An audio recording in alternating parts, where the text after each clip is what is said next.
আপনাকে রমজানের জন্য প্রস্তুতি হতে হবে। রমজানের জন্য প্রথম প্রস্তুতি, আপনি এখন থেকে রমজান সিয়াম সংক্রান্ত কোনো একটা কিতাব অবশ্যই পড়বেন, অথবা আমাদের শেখদের বক্তব্য আছে, আপনি বক্তব্যগুলো এখন থেকে শুনবেন। কারণ রমজানের সিয়াম হচ্ছে ফরজ। কি করলে সিয়াম ভেঙে যাবে, কি করলে আমি সিয়ামটা রেখে নিতে পারবো, কোন অবস্থাতে আমার সেহারি খেতে পারবো কি খেতে পারবো না, কোন সিচুয়েশনে আমি সিয়ামটা রাখতেই হবে, এগুলো আপনাকে এখন থেকে জানতে হবে।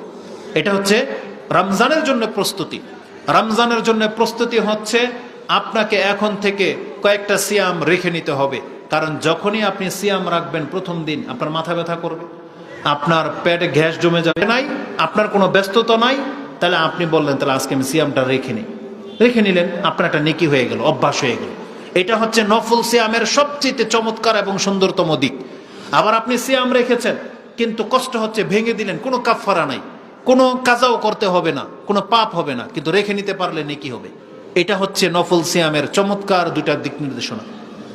এই জন্য বাকি 10 দিন আপনি কিছু না কিছু সিয়াম রাখার চেষ্টা করেন, তাহলে অভ্যাস হয়ে যাবে, শরীর সয়ে যাবে, তখন রমজান মাসের সিয়াম রাখতে আপনার কষ্ট হবে না। তৃতীয় প্রস্তুতি হচ্ছে যুবক সহ প্রত্যেককে বলি, যারা আমরা এরকম সেট ব্যবহার করি, মোবাইল ব্যবহার করি, আপনি এখন থেকে 10 দিনের মধ্যে চেষ্টা করবেন অন্তত পক্ষে সারাদিনে 1 ঘন্টা মোবাইল টাচ করতে। আপনি ওয়াদা করেন এখান থেকে যে 23 এমন ক্ষতি যে সিয়াম রেখো আপনি ক্ষতিগ্রস্ত। কারণ রাসূলুল্লাহ সাল্লাল্লাহু আলাইহি সাল্লাম বলেছেন, রুব্বা সাইমিন লাইসা লাহু মিন সিয়ামিহি ইল্লাল জু ওয়া রুব্বা কাইমিন লাইসা লাহু মিন কিয়ামিহি ইল্লাস সাহার। কতক ব্যক্তি আছে যারা সিয়াম রাখবে কিন্তু আল্লাহর কাছে শুধু খিদার কষ্ট ছাড়া ও আর কোনো নেকি পাবে না। আর কতক তারাবি পড়া ব্যক্তি আছে, সে রাত জেগে তারাবি পড়েছে, লেখা হবে, কোনো নেকি লেখা হবে না। এজন্য আপনাকে এর ধরন জানতে হবে, উত্তমভাবে সালাত আদায় করতে হবে। আল্লাহ সংখ্যা দেখে না, আল্লাহ সুবহানাহু ওয়া তাআলা কোয়ালিটি দেখে, সৌন্দর্যতা দেখে। এজন্য আপনি যতটুকু পারেন এশার সালাতের পরে আপনি নফল 2, 4, 5, 10 যতটুকু আপনি পারেন আপনি মানে তারাবি যেটাকে বোঝায় এটা পড়ার চেষ্টা করবেন। সুন্নাহ হচ্ছে রাসূলুল্লাহ সাল্লাল্লাহু আলাইহি ওয়াসাল্লামের সুন্নাহ যেটা আমরা পাচ্ছি সেটা 8 রাকাত। ওগুলো নিয়ে আমরা বিতর্ক যেতে চাই না, তবে আমরা চাই আপনি সুন্নাহ মোতাবিক আমল করেন। এটা থাকবে আমাদের মেসেজ। তো প্রস্তুতির কথা বলতেছিলাম, আপনি আপনার মোবাইলটাকে কন্ট্রোল করবেন। এটাই 10 দিনে আপনার জন্য এটা লাজিম। কারণ অধিকাংশ মুসলিমদেরকে শয়তান ধোঁকা দিয়ে দেয় এই মোবাইলের মাধ্যমে, আপনার সিয়ামগুলোকে ধ্বংস করে দেবে এই মোবাইল দেখার মাধ্যমে। এই জন্য আপনি সাবধান হওয়ার চেষ্টা করেন। আমাদের সালাফদের নীতি কি জানেন? আবু হুরায়রা রাদিয়াল্লাহু তাআলা আনহু সম্পর্কে বলা হয়েছে, কানা আবু হুরায়রা ও আসহাবুহু, আবু হুরায়রা তার সঙ্গীরা যদি কোনোদিন সিয়াম রেখে নিতেন, ইয়াউমা কানা সাইমান, যদি তারা সিয়াম থাকতেন, জালাসা ফিল মসজিদ, তারা নাকি মসজিদে অবস্থান করতেন। এটা কিন্তু ফরজ সিয়াম না, নফল সিয়াম। কোনোদিন তিনি তার ছাত্রদেরকে নিয়ে মসজিদে অবস্থান করতেন এবং তারা বলতেন, আজকে কেন আমরা অধিকাংশ সময় মসজিদে? তারা বলতেন, নুতাহহিরু সিয়ামানা, আমরা আমাদের সিয়ামটাকে পবিত্র রাখার জন্য মসজিদে অবস্থান নিয়েছি। তার মানে তাদের যুগে, আজ থেকে 1300 বছর পূর্বের লাইফ, যেখানে মদিনাতে কোনো অশ্লীলতা ছিল না, গান বাজনা প্রকাশ্যে ছিল না, নেশা ছিল না, এরকম গীবত চলতো না, চর্চা হতো না, বেপরদা মহিলা ছিল না, সেই সময় সিয়ামকে পবিত্রতা রাখার ব্যাপার ছিল তাদের কাছে, যে আমরা মনে বাইরে বেরিয়ে মনে হচ্ছে সিয়ামটা হালকা হয়ে যাচ্ছে। কিন্তু আমাদের সমাজের লোকেরা, যেখানে অলওয়েজ মিউজিক, ঘর থেকে বের হলে, মসজিদ থেকে বের হলে তখনই আপনি কোনো না কোনো বেপরদা মহিলাকে আপনার চোখের সামনে দেখতে পাবেন। মোবাইলটা খুললেই হচ্ছে উলঙ্গ মহিলা, খুললেই। তাহলে এই অবস্থাতে আপনি সিয়াম রাখলেন, হেডফোনে গান শুনবেন, আবার আপনি উলঙ্গতও দেখবেন, তাহলে আপনার সিয়ামের হেফাজতটা হইল কই? কোথায় হবে সিয়ামের হেফাজত? বরং রাসূলুল্লাহ সাল্লাল্লাহু আলাইহি সাল্লাম বলে দিয়েছে যে আল্লাহ সুবহানাহু ওয়া তাআলার নেচার যেটা, আদর্শ নীতি, যে আল্লাহ সুবহানাহু ওয়া তাআলা জানিয়ে দিয়েছেন, মান লাম ইয়াদা কাওলা যুর ওয়াল আমালা বিহি ফালাইসা লিল্লাহি হাজাতুন আইয়াদা তাআমা আও শারাবা।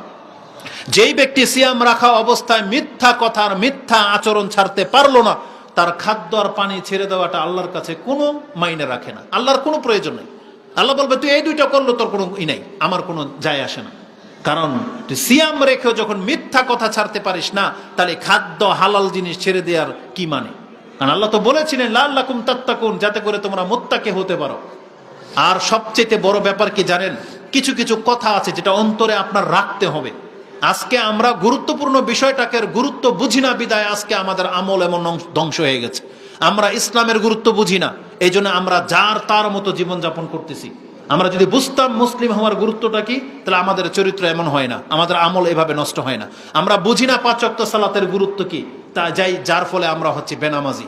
আমরা বুঝি না যে পর্দার গুরুত্ব কি, যার ফলে আজকে আমাদের অধিকাংশদের চরিত্র নষ্ট হয়ে গেছে। আমরা বুঝি না গুরুত্বপূর্ণ বিষয়গুলোর গুরুত্ব কতটা। আপনাকে বুঝতে হবে এই রমজান শুধু রমজান মাস না, এটা আল্লাহ সুবহানাহু ওয়া তাআলা আমাদেরকে নাজাত দেওয়ার জন্য এই মাসকে কিন্তু প্রেরণ করেছে। রাসূলুল্লাহ সাল্লাল্লাহু আলাইহি ওয়াসাল্লামের সেই হাদিস হয়তো আপনারা জানেন যে রাসূলুল্লাহ সাল্লাল্লাহু আলাইহি ওয়াসাল্লাম তিনি মিম্বরে যখন পা রাখছিলেন 3 বার করে তিনি বলেছিলেন আমিন আমিন আমিন। এই হাদিসগুলো আপনারা শুনবেন, আর 1 সপ্তাহ পর থেকে শুনতে পাবেন, কিন্তু সজাগ করে দিয়ে আপনাকে একটা বাক্য যে রাসূলুল্লাহ সাল্লাল্লাহু আলাইহি ওয়াসাল্লামকে যখন জিজ্ঞাসা করা হয়েছে যে আপনি এমনটা বলেছেন এটা আর কখনো তো শুনিনি, তখন রাসূলুল্লাহ সাল্লাল্লাহু আলাইহি সাল্লাম বলেছিলেন যে আতানি জিবরিল আলাইহিস সালাম আমার কাছে এসেছে এবং বললেন মান আদরাকা রমাদান, আপনার উম্মতের যেই ব্যক্তি রমজান মাস পেল, মান আদরাকা রমাদান সুম্মান সালাক, আর রমজান চলে গেল, কাবলা আইয়ুগফারলাহ, তাকে ক্ষমা করার আগেই ফাদাখালান নার, এই ব্যক্তি জাহান্নামে যাবে। ফাকুল আমিন, ফাকুলতু আমিন। রাসূল সাল্লাল্লাহু আলাইহি ওয়াসাল্লামকে বদদুয়া করতে বলা হয়েছে আপনার উম্মতের যেই ব্যক্তি রমজান মাস পাবে, আবার রমজান মাস চলে গেল আর ওর পাপই থেকে গেল, তার মানে আপনার এই উম্মত জাহান্নামে যাবে। আপনি আমিন বলেন, রাসূল বলেছেন আমিন। আল্লাহ তুমি কবুল করো।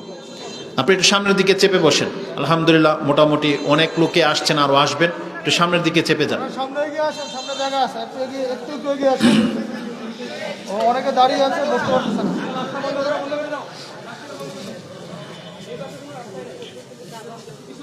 এই বাম পাশটা একটু খালি, একটু এই দিক থেকে যদি এই দিকে আসতেন ভালো হইতো।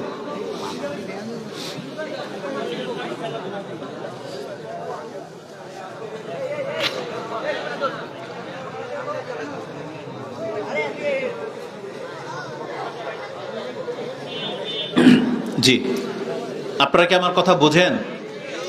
আপনারা কি সজাগ আছেন, নাকি আপনাদের দৃষ্টিভঙ্গি অন্য কোনো দিকে?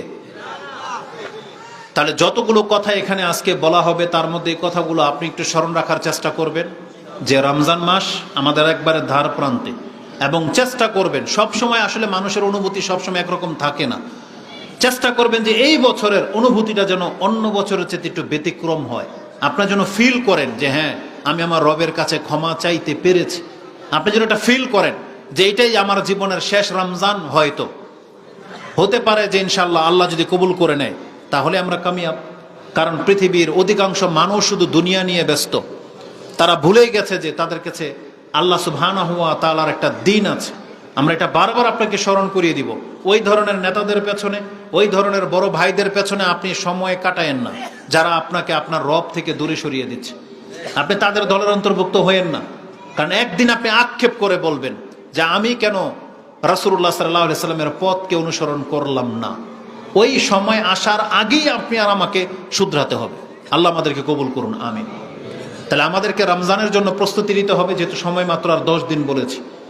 তৃতীয় প্রস্তুতি হচ্ছে আপনাকে আমাকে যাকাত সম্পর্কে জানতে হবে, কারণ অধিকাংশ মানুষ কিন্তু যাকাত রমজান মাসেই দিয়ে থাকেন। এজন্য আপনি এখন থেকে অ্যালার্ট হন।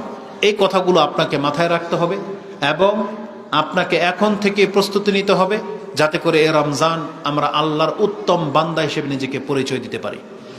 এরপরে আমার মূল বক্তব্যের বিষয় যেটা বলেছিলাম, যে এই দিন ইসলাম এটা আল্লাহর পক্ষ থেকে হচ্ছে নিয়ামত। শুধু শাবান মাস না, শুধু রমজান মাস না, আমাদেরকে পুরো ইসলামটাকে প্রাধান্য দিতে হবে। একজন ব্যক্তি যখন মুসলিম হয়, আপনি জানেন আপনার 24 ঘন্টা কত মূল্যবান, কত দামি। আজকে আমরা মুসলিমরা এটাকে অনুভব করতেছি না। আমি জানি না কোনো একজন তাবির কথা, মানে নামগুলো মনে থাকে না, শুধু কোনো একজন ব্যক্তি আমাদের তাবিদের মধ্য থেকে বা আমাদের সালাফদের মধ্য থেকে তিনি খুব কম ঘুমাতেন নাকি, খুব কম। তাকে জিজ্ঞাসা করা হয়েছে, তিনি বলতেছেন আমার ঘুমানোর বিশ্রামের একটা জায়গা আছে, সেটা হচ্ছে কবরে।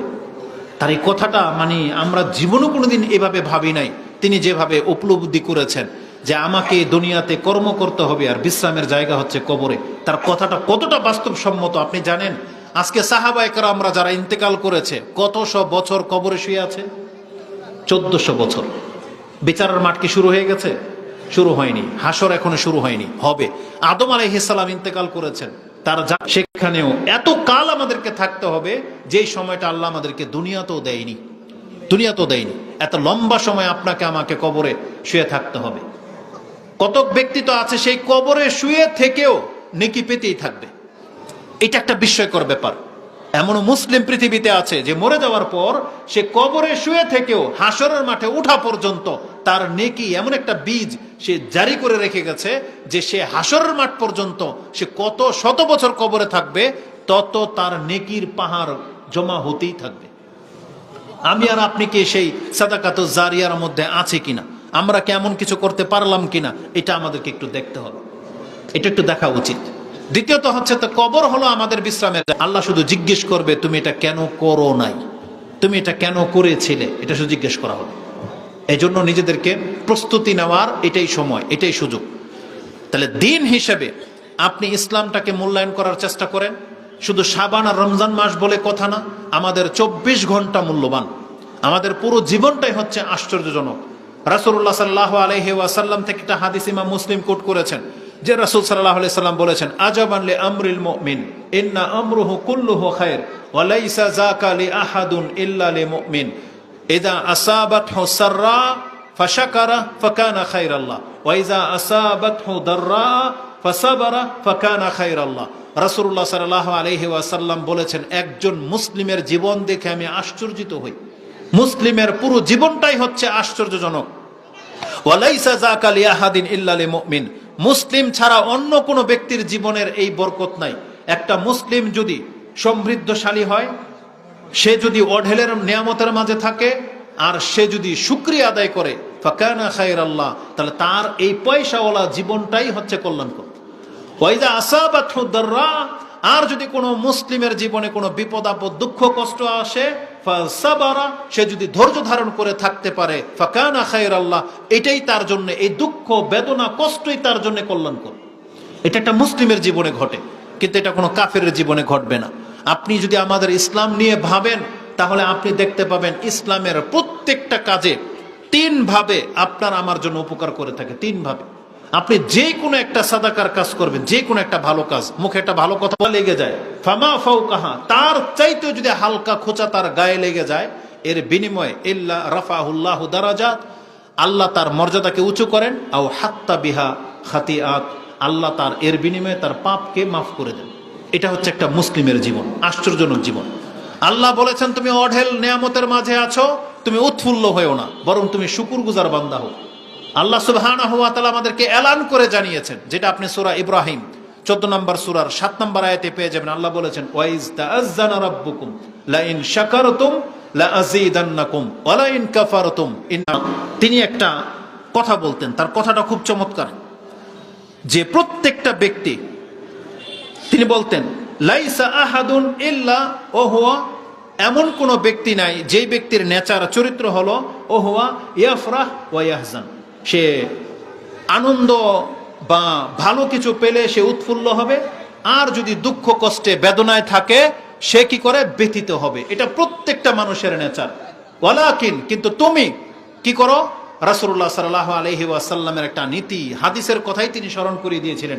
তিনি বলেছিলেন, ওয়ালাকিন ইয়াজআলুল ফারহা শুকরান ওয়াল হুজনা সাবরান, তোমরা প্রত্যেক ব্যক্তি তোমার আনন্দ মুহূর্তটাকে তুমি শুকরিয়া দিয়ে কনভার্ট করো, আর তুমি দুঃখ কষ্টটাকে তুমি ধৈর্যের মাধ্যমে আল্লাহর সুবহানাহু ওয়া তাআলার বিধানের উপরে অটল হয়ে যাও।